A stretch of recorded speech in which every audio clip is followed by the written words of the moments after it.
Chapter 24. Most Holy Mary leaves the house of Zacharias and returns to her home in Nazareth.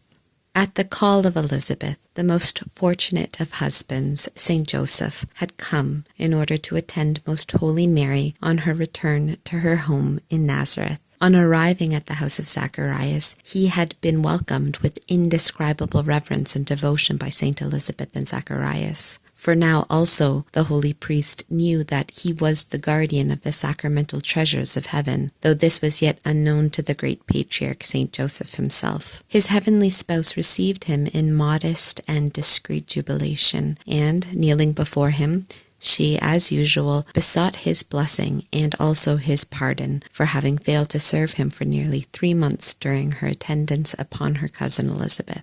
Though she had been guilty of no fault, not even of an imperfection, in thus devotedly fulfilling the will of God in conformity with the wishes of her spouse, yet, by this courteous and endearing act of humility, she wanted to repay her husband for the want of her consoling companionship. The holy Joseph answered that as he now again saw her and again enjoyed her delightful presence, he was relieved of the pain caused by her absence. In the course of a few days, they announced the day of their departure.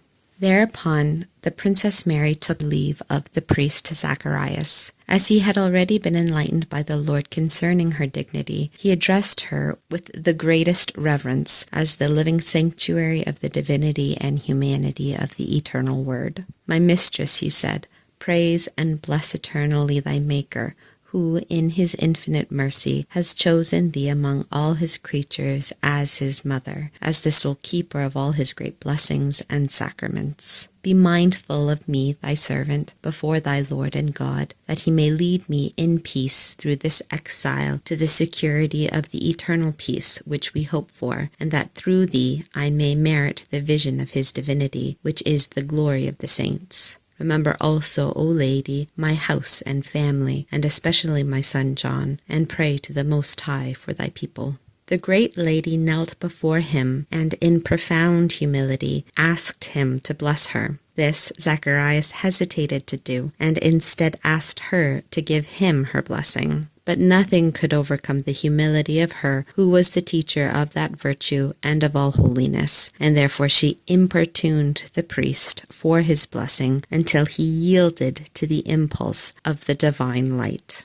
In the words of Holy Scripture, he said to her, "The right arm of the Almighty and true God assist thee always, and deliver thee from all evil. Possess thou the grace of his unfailing protection, and be filled with the dew of heaven and with the fruits of the earth, and let him give thee abundance of bread and wine. Let the nations serve thee, and let the generations worship thee, since thou art the tabernacle of God. Be thou the mistress of thy brethren, and let the sons of thy mother kneel in thy presence. Those that praise and bless thee shall be honored and blessed, and those that bless and extol thee not shall be cursed. In thee let all nations know their God, and through thee let the name of the Most High God of Jacob be glorified."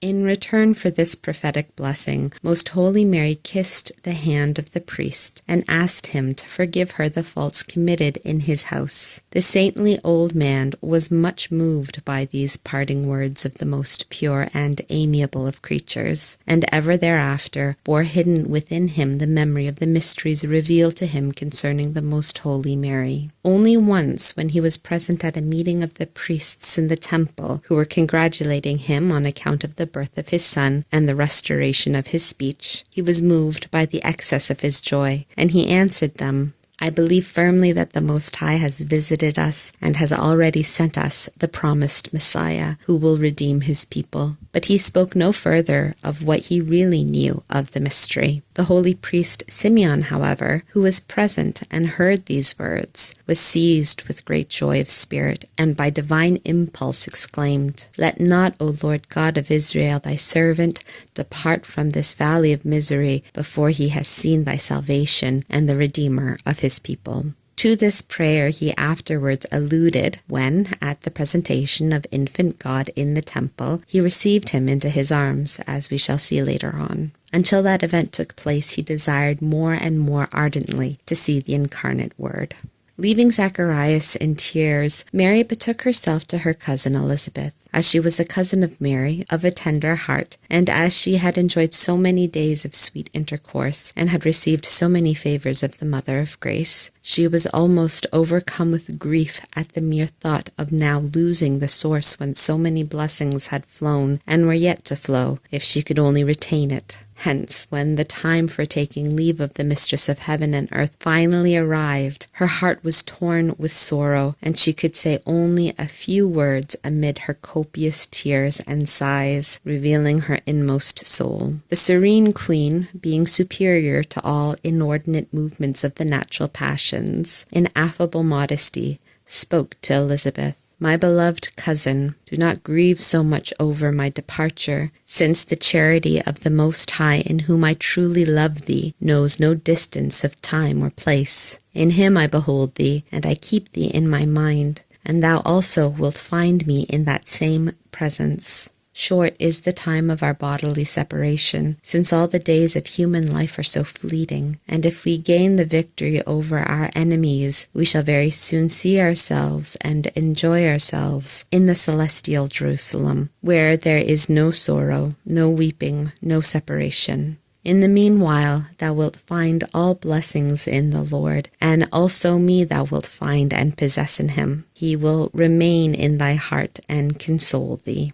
Our most prudent Queen said no more to allay the grief of Saint Elisabeth. Instead, she knelt down at her feet and asked her blessing and her pardon for what might have been disagreeable in her intercourse with her. Nor would Mary yield to the protests of Elisabeth until her petition was granted. Elisabeth then insisted on her part and asked the blessing of the Heavenly Lady in return, and not wishing to deny her this consolation, Most Holy Mary complied. The Queen visited also the child John, received him in her arms, and bestowed upon him many mysterious blessings. The wonderful infant, by divine dispensation, spoke to the Virgin, although in a low and infantile voice. Thou art the Mother of God himself, the Queen of all creation, the keeper of the ineffable treasure of heaven, my help and protection. Grant me, thy servant, thy blessing, and may thy intercession and favor never fail me. 3 times he kissed the hand of the Queen of Heaven. Likewise, he adored the incarnate Word in her virginal womb, and asked him for his benediction and grace. The infant God manifested his pleasure and benevolence toward his precursor, while the most happy Mother Mary beheld and understood all that was passing. In all things she acted with the plenitude of divine science, venerating all these mysteries according to their proper import, for she responded with a magnanimous heart to all the works of his divine wisdom. The whole household of Zacharias had been sanctified by the presence of Most Holy Mary and of the incarnate Word in her womb. All its inmates had been edified by her example, instructed by her conversations and teachings, and sweetly affected by her intercourse and modest behavior. While she had drawn toward herself all the hearts of that happy family, she also merited and obtained for them from her most holy Son the plenitude of celestial gifts. Holy Joseph was held in high veneration by Zacharias, Elisabeth, and John, for they had come to know his high dignity before he himself was yet aware of it. The blessed patriarch, happy in his treasure, the full value of which as yet he did not know, took leave of all and departed for Nazareth. What happened on the way I will narrate in the following chapter. But before they began their journey, Most Holy Mary, on bended knees, besought Saint Joseph to bless her, as she was accustomed to do on such occasions. And after she had received his blessing, they betook themselves on their journey.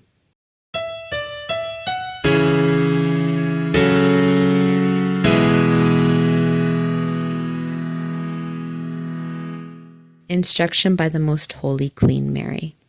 My daughter, the happy souls which God has chosen for his intimate friendship and perfection must keep themselves in continual readiness and peace, in order to perform all that his Majesty may ordain without hesitation or delay. That is what I did when the Most High commanded me to leave the beloved retreat of my house and betake myself to Elisabeth. Likewise, when he ordered me to return, I obeyed in all these things with joyful alacrity. And although I had received so many benefits from Elisabeth and her family, and so many tokens of love and friendship, as thou hast seen, yet, knowing the will of the Lord, I set aside all obligation and my own inclination, and followed them only so far as was strictly demanded by charity and compassion, and in so far as the promptest obedience to the divine command permitted. My dearest daughter, how wilt thou not hasten to obtain this true and perfect resignation as soon as thou knowest its vast value, how pleasing it is in the eyes of the Lord, and how profitable for thy soul? Labor then to attain it in imitation of me, as I have already so often invited thee and urged thee. The greatest hindrances toward its attainment are the leanings and special likings to earthly things, for these make the soul unworthy of the caresses of the Lord, and of knowing fully his will. And even if the soul knows his will, the base love of unworthy things will keep the soul from fulfilling it, for on account of its inclinations, it will be wanting in the ready and joyful obedience required by the Lord. Take notice of this danger, my daughter, and do not allow any particular affection to enter into thy heart, for I wish that thou be well versed and perfect in this art of divine love, and that thy obedience be that of an angel, and thy love that of a seraphim. Thus show thyself in all thy actions, for to this my love urges thee, and thus art thou taught by the knowledge and light imparted to thee. I do not say that thou must do away with all sensible feeling, for that is not naturally possible to the creature. But whenever thou meetest adverse happenings, or when thou art deprived of what is useful, necessary, or agreeable, thou must bear it with joyful resignation, and give praise to the Lord, because his will is being fulfilled in thy regard. By seeking only his pleasure, and considering all else as of passing moment, thou wilt gain a quick and easy victory over thyself, and thou wilt seek all occasions to humiliate thyself under the mighty hand of the Lord. I also exhort thee to imitate me in my esteem and veneration of the priests, and that thou always ask their blessing before speaking to them and in leaving them. Do this also in regard to the Most High before beginning any work. Toward thy superiors always show thyself devoted and submissive. If any married woman come to seek thy advice, exhort them to be obedient to their husbands, peacefully subjecting themselves, living retired in their houses, and carefully fulfilling their obligations toward their families. Tell them not to give themselves up entirely to their occupations, nor to lose themselves in their daily cares on pretext of necessity, for much more must be trusted to the goodness and liberality of God than to one's own immoderate bustle and activity. In whatever happened to me in my condition, thou wilt find true instruction and example, and my whole life will be an example of perfection for the guidance of souls, and therefore I will not need to give thee further direction.